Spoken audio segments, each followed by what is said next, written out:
Hello everybody and welcome back to another Pokémon Emerald video. Today I will be playing through the game with the second Gen 2 starter. Cyndaquil supposedly is better than Chikorita, but considering that there are a lot of water and ground types, he might have a harder time in this region in particular. Cyndaquil's design is pretty cute, maybe even more so than Chikorita if you like cats. I also agree with many people the transition to 3D sprites really messed with the fur on his back. Nowadays it looks a lot worse, and this 2D sprite flashing is much better.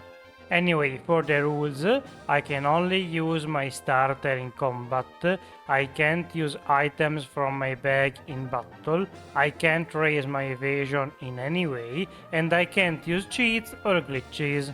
Cyndaquil has the usual starter moveset, tackle or a move like that, and leer or growl or something like that.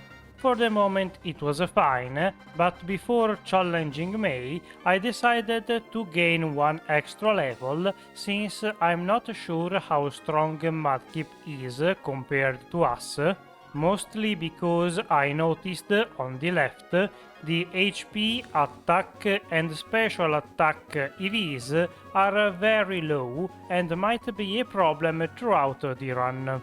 One thing that helps the starters a bit is their growth rate. Even though it says medium slow, it's actually one of the fastest in the early game, allowing them to gain a lot of levels early on, offsetting their poor stats, generally. Unfortunately today that's not exactly the case, because our first obstacle is going to be Roxanne. She mains rock types, which are very super effective on me, so this was a hard fight and I had to train for quite a while, until I reached level 25 and had a better chance at defeating her. The first two Geodudes are both a 2-shot with Ember, which is great because it means that they cannot attack me too often, but with just 2 Rock Tombs they managed to take away half of my HP. But then I got lucky and I got a burn on Nosepass. That is huge. Both because it does extra damage at the end of every turn, and it's not a little either, almost another Ember. And also, the burned status effects cuts the enemy's physical attack by half, which means that his Rock Tombs will be much less dangerous. Thanks to the status, I can finally defeat Roxanne, and after dealing with some more things around town, I am ready to leave, but before I can do so, I have to do the optional fight against May.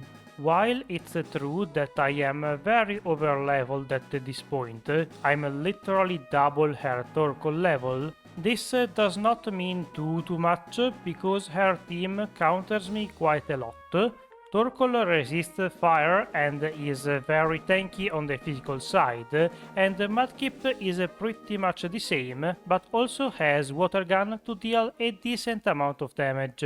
After dealing with her, I was unsure whether to take on Brawly or not. Yeah, I have fire moves, which are special, but my special attack is not crazy high, and as you can see, even a flame wheel it's not enough to one-shot them. Also, I am quite squishy, so in a couple of hits they can take me down. But to make things actually sketchy, it's the fact that his ace Pokémon Makuhita has the ability Thick Fat.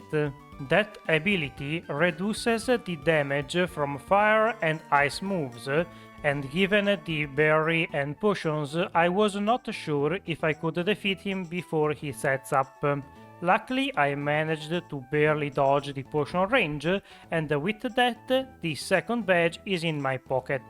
Now we can resume our journey and reach Slateport. Here, as usual, we find the Team Aqua Grants harassing the captain, whom we are supposed to give some parts to.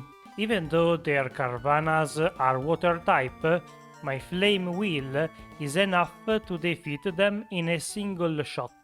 Their base 20 special defense really shows at this point.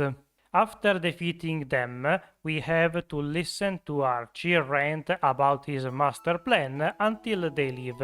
Now it's a good opportunity to train some more, because our next encounter is not going to be optional and may improve her team quite a bit. Lombre is generally not too powerful and can only deal a bit of damage with Swift, but the real problem here is her starter. What I am worried about is a few mat shots dealing most of my HP, but instead she goes for Bide, and I see myself forced to use Smokescreen, since I really don't think I can defeat her before she unleashes. With Bide failing, we can defeat her easily and make our way to Moville, where I spend a lot of money buying a flamethrower. That is not super necessary, considering that we would learn it in less than 10 levels, but I wanted to give myself the best chance possible against Wattson. As you can see, the new move puts in some solid work and one-shots everything other than Manectric, but that's only a small bump in our journey, as the next attack finishes the electric dog off, and with that the third badge is won too. Now that we can use Rock Smash out of combat, we can explore the rest of the region and find the Meteorfall Caves, where there are the two teams arguing. One thing leads to the other, and eventually we reach Maxi. He is about to trigger the volcano, and that's not really a good thing, mostly because the next badge is located in the town next door. His team is a bit problematic, mostly because of the Camerupt. The fact that it is part ground type means that he can pull out a magnitude or earthquake and deal a lot of damage, while not taking that much from me, either because he resists fire or I am weakened in the physical department. Once we defeat him and have a chat with his rival, we can go to the previously mentioned town, where we find the gym leader Flannery. She uses fire types, so my flamethrower is not going to be super effective. Instead, earlier I picked up the Dig HM, which is not that powerful considering that my attack is not great, but the fact that it is super effective makes it good enough to use throughout most of the fight. I probably also could have equipped a better item, but I often use the Everstone to make it so Cyndaquil cannot evolve after the fights, because I often forget and then I have to reset and it's a mess. Anyway, thanks to a few flamethrowers, Torkoal is defeated too, and now we own half of the badges in the region, so it's time we go back and face our dead. Norman uses a lot of powerful normal types. They are fast and have good damage, but they sort of lack in special defense, so my flamethrower is just enough to defeat them in 1 or maybe 2 hits at the most. Of course, here the main thing that we have to deal with is the slacking, because that guy has a lot of stats, more than many legendaries, and for whatever reason he loafed on the first turn he came out. I am still not sure what happened there, so if you have any idea, leave it down in the comments. Actually, now that I think about it, it might be because Lainoon died of the burn, so it sort of ate, quote-unquote, a turn. That's an interesting interaction that I never saw before. Anyway, now we can use the surf, we reach the Weather Institute, where there is a Shelley, you know the deal, she is quite weak, so she is defeated in a couple of moves. We attempt to resume the journey after that, but we are immediately stopped by May again. This time her team gained a lot of levels, but I have a lot stronger moves, so with my new arsenal I am much less scared of her team. I can defeat most of her Pokémons in a couple of attacks. The only thing that sort of is annoying is Marshtomp, as it does a lot of damage with Mudshot, as I was worried about in the previous encounter, but now it's a bit late, so we defeat her without having to reset. Next, after doing the Cacklon thing with Steven, we can take on the Flying Gym, headed by Winona. This one might seem sort of easy at first, but it's kinda bad. There are two Pokémons that are problematic for us. First is Pelipper, since he is tanky and resists fire, so I cannot deal a lot of damage to it, and it gives him the opportunity to use Supersonic and that kind of annoying moves. I end up taking quite a lot of damage against it, much more than I was hoping, but after a lucky burn I just barely managed to defeat it. The real problem is Altaria, because it knows Earthquake, which is super effective. It is part dragon and has a lot of special defense, and can increase his stats with the Dragon Dance. Fortunately, I once again can just barely dodge the potion range thanks to their berries, and like that we can defeat the dragon and the rest of the team without having to lose my life for it. Then we can go to the next town, where we find our rival May standing in front of the mall. As usual, I defeated her mostly for content, but she does block off access to the move Substitute. That move, as I found out in the previous videos, it's very good, but I'm not sure if I will use it today, since I'm not really a physical attacker, and I might not have enough room in my moveset for it. Editing Cronast here, considering the troubles that I'll find myself in later, Substitute would have been a good choice, probably. After defeating May, we can go to the Pokémon Cemetery and speak with Archie. And also the old lady gives us the Magma emblem. With it we can infiltrate the Team Magma base and find Maxie as he is waking up the legendary Pokémon Groudon. That guy leaves, so Maxie gets pissed and attacks us. His team has improved a bit, but the most dangerous thing is still Camerupt, because it pulls out Earthquake and almost one-shots me. Ouch! Fortunately, I do just enough damage to make him go into Potion Loop, and from there I can defeat him before he can attack again. Then Crobat came out, and I used my last flamethrower, which I outsped, weird. Then I used my last flamethrower, but it was not enough. Thanks to the outspeeding somehow, I can use one flame wheel and finish the bat off. Then I filtrated the other team's base, and after some grunts getting destroyed, I can do the same to their Admiral. That does not stop Team Aqua's plan, as this guy was just a decoy to buy Archie time. Next is time for me to get destroyed.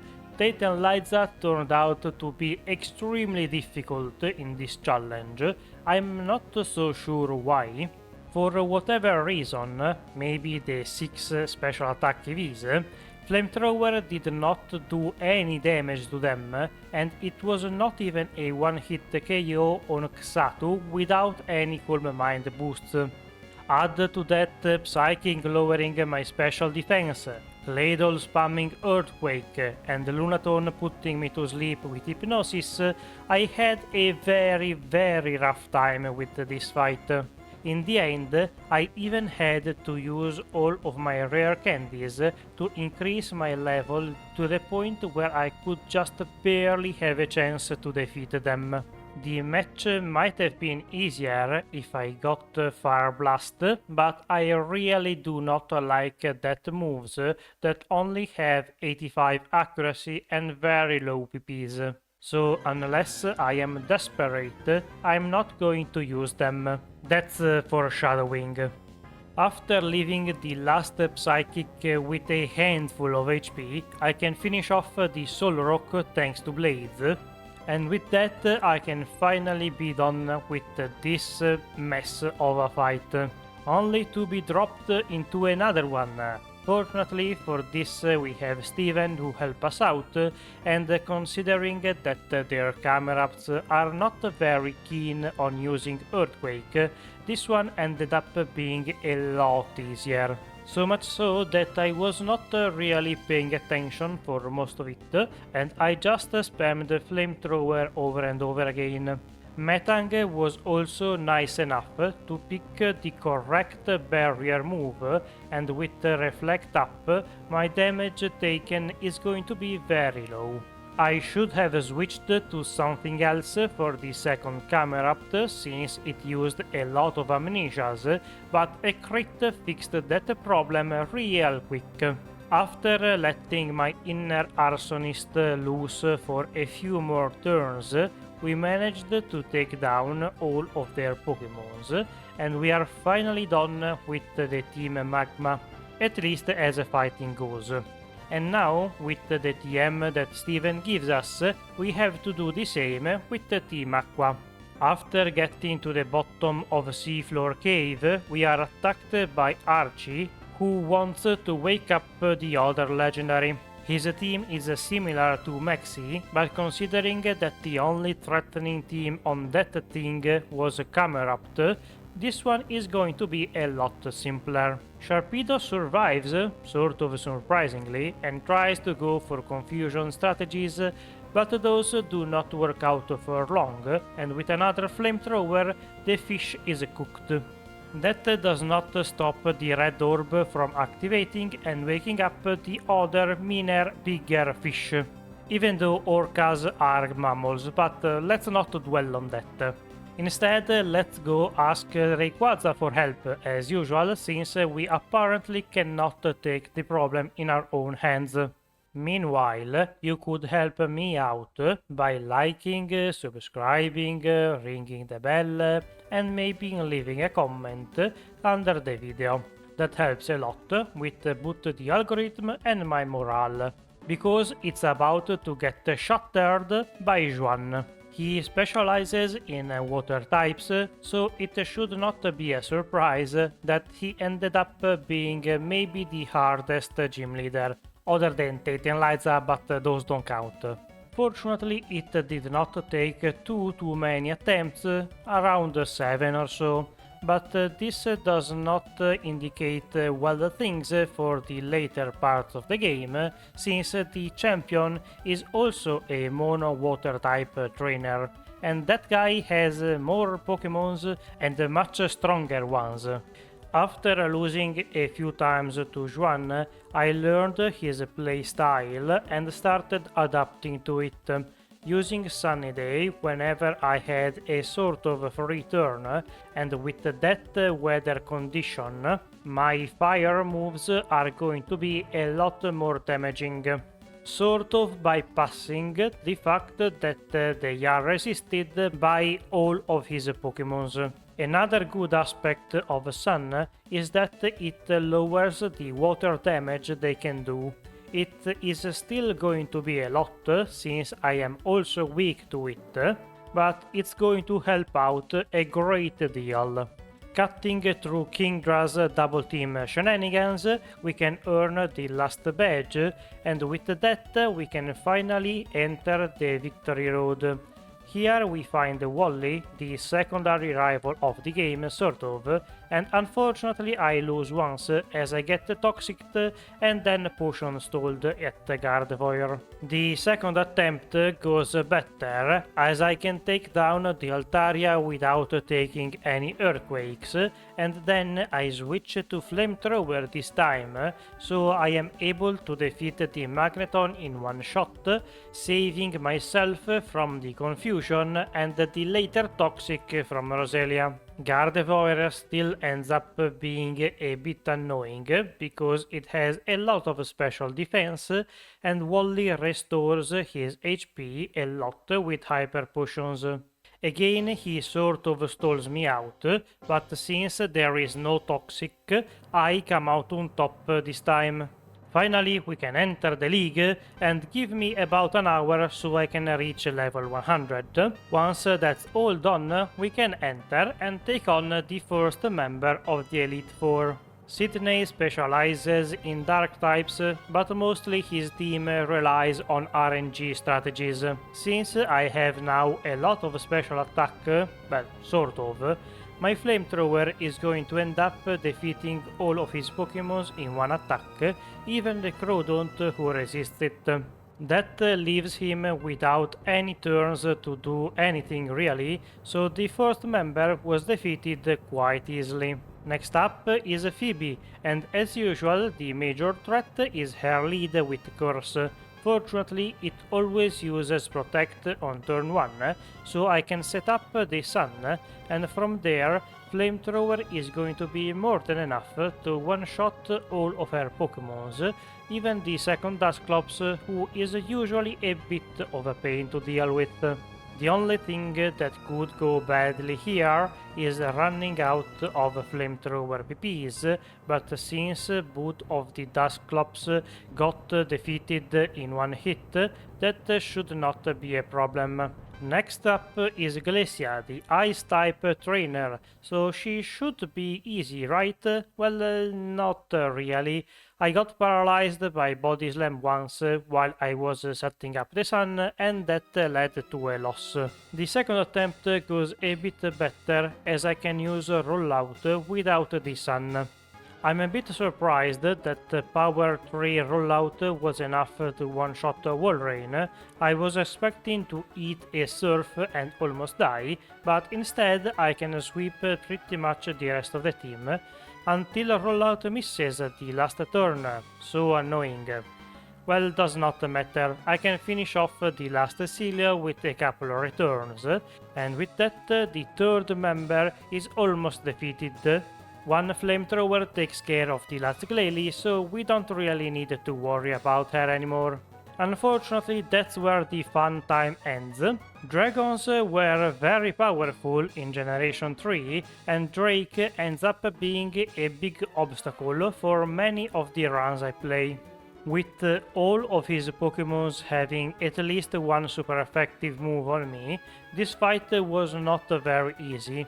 Fortunately, Shelgon sometimes uses Protect on the first turn, and this time he did, so I can set up the Sun again, and surprisingly enough, one Fire Blast in the Sun, even though it is resisted, is enough to take down many of his Pokémons. Salamence of course survives, but having only one turn to fire back a move, he cannot do that much. Here I took a bit of a weird decision and started using Rollout. First off, Salamence misses the second Rock Slide, which is huge, and I was hoping it would not miss and lead me to victory because I did not know how to deal with the Kingdra. That in a roundabout way sort of worked, but now Altaria could defeat me. Instead, he wastes his turn by going for a setup move, and like that, another Elite Four is defeated. Unfortunately, as they say, we only went from the pen to the fire, or well, water in this case. Wallace was hard, very hard. All of his Pokémons washed me away with either Surf or Earthquake multiple times. The number of resets quickly climbed up by the tens. Eventually I sort of formed a plan, but it needed luck, because I needed to either dodge or get a couple of crits, so it was very unreliable. The only thing I could do is throw myself at the problem until the wall broke before me, hopefully.